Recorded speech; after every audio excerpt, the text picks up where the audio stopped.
একসময় ছিল মাঠ ভরা ফসল, সবুজ শ্যামল জমি। এখন যতদূর চোখ যায় শুধু পানি আর পানি। পাকিস্তানের পাঞ্জাবের চিনিয়র জেলার দৃশ্য এটি।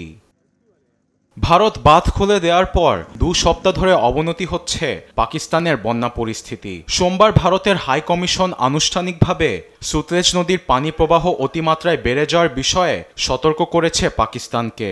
এতে বন্যা পরিস্থিতি আরও বাড়ার আশঙ্কা করছে ইসলামাবাদ। তবে এখনকার পরিস্থিতিও বেশ ভয়াবহ।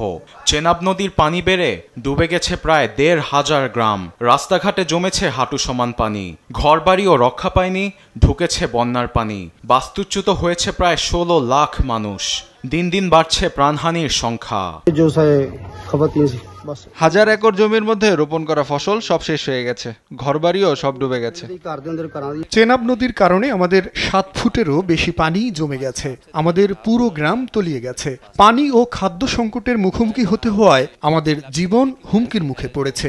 শিশুদেরও না খেয়ে দিন পার করতে হচ্ছে।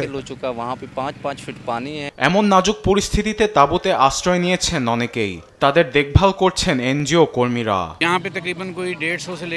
200টি তাঁবুর মধ্যে প্রায় 2000 মানুষ আশ্রয় নিয়েছে, যা যথেষ্ট নয়। সবাইকে সময় মতো খাবার দেওয়া হচ্ছে। খুব শীঘ্রই খাদ্য সংকট দেখা দিবে।